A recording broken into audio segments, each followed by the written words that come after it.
Hey, welcome to the Rocket Raygun Awards. We are into a massive category now. This is the best role-playing game of 2019. And talk about subjective. I know there's going to be a lot of dissension, which is cool. We're cool with that. We're also going to get a lot of different ideas for the best role-playing game from a lot of the community. In fact, we're going to get to our nominations here in a second, but let's hear from the community about their favorite role-playing game of 2019.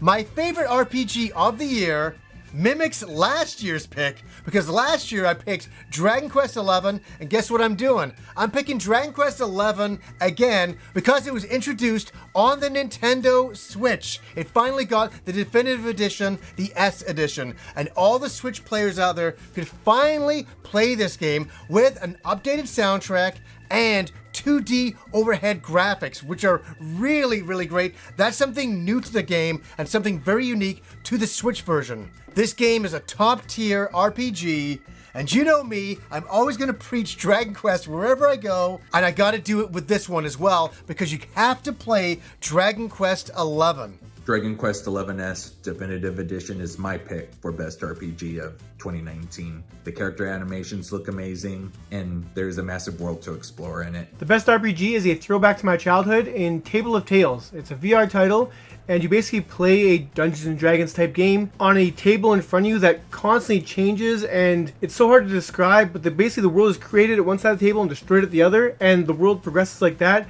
It's super cool, multiple endings. It's absolutely fantastic. If you love D&D, you will love this game. For me, it's no contest for the best RPG of 2019. My vote goes to Disco Elysium. It is just so cool. It is weird. It's bizarre. You talk to your necktie. You will be reading and reading and reading, and somehow you will be more engaged in that game than the majority of other games in 2019. The dialogue, the story, the characters, they're all so interesting. It just makes you want to text people while you play to tell them what you just did. For sure, this one is going out to Fire Emblem Three Houses. Such an amazing RPG. You're kind of a professor and you're learning to level up your stuff to get better gear. You're leveling up your ranks, you're leveling up your people. You can really pick and choose. The game at some points does kind of lean you to pick your characters in this direction, but I found to change them around was way more fun than anything else. So that's my pick for Best RPG. Great suggestions, everybody. Now, here are our nominees for the Best RPG of 2019. Hang on to your butts. We've got The Outer Worlds, Marvel Ultimate Alliance 3, Dragon Quest XI Definitive Edition, Kingdom Hearts 3, and The Division 2.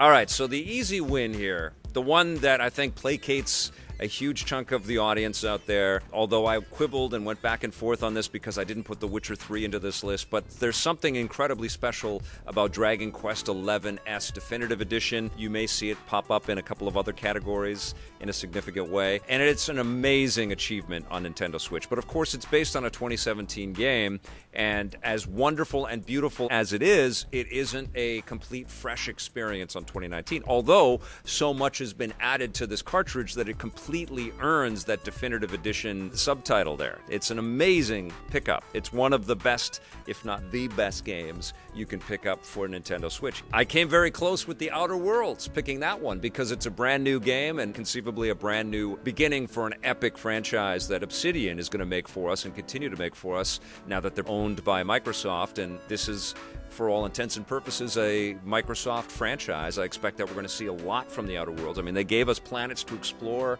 They gave us lots of great characters to interact with that I'm sure we're going to see them again in beautiful resolution on the Xbox Series X. It is a wonderful achievement, for sure.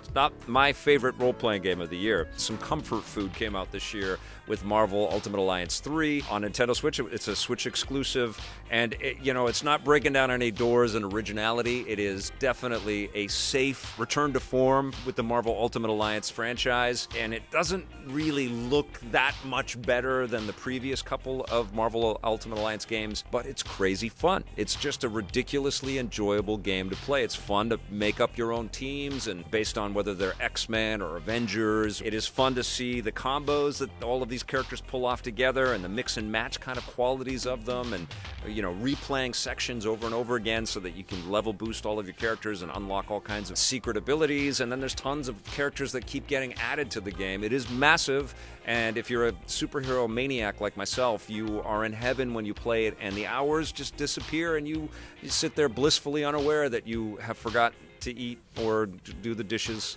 or take care of anything else important in your life. I love Marvel Ultimate Alliance 3, but it is not our winner for Best RPG. Kingdom Hearts 3, oh so close. Square Enix and Disney have turned their partnership into something, well, it's always been special, but this year I think it got closer to cinema quality than it's ever been before. Wonderful game, really easy to play, also incredibly addictive, and yes, it is quite magical. But it is not our RPG of the year, and this is where I think we're going to get a lot of detractors and a lot of comments in the section below. I'm giving the Best RPG of the Year award to The Division 2, which came out early in the year. I think it made a lot of noise when it came out, a lot of the incredible details that Ubisoft poured into this game. Very, very impressive when the game launched, but I think that there is still a vibrant and giant community that's still accessing new content to this day. But it felt like a lot of the world stopped talking about how incredible this game was. We really didn't around here. This is a go-to on my Xbox One X. I go back to this game all the time. It's a Washington, D.C.-sized buffet of cool things to do and great missions to go on and cool characters to interact with. The multiplayer stuff has been tweaked, although I don't play it enough that I'm any good in multiplayer, but it is just an enormous, really tuned, beautiful experience. I love this Division world. I actually was a big fan of the first game, and I also completely commiserated and understood with all the people that had issues with the end game stuff. But, Ubisoft took all of that feedback to heart and really tuned this game and appeased everybody that was in, everybody that was into The Division. And I think it is such an excellent game that this should be one that you should check out if you haven't gone in. It's a very cool dystopian action shooter, and it doesn't feel quite like any other shooter out there because it is a role-playing game. It is an awesome game, and it is our pick for the best RPG of 2019. All right, you guys, many, many other categories for you to watch and enjoy and give us all kinds of feedback on, so please do that. Thank you so much for watching those, and thank you so much for watching this video.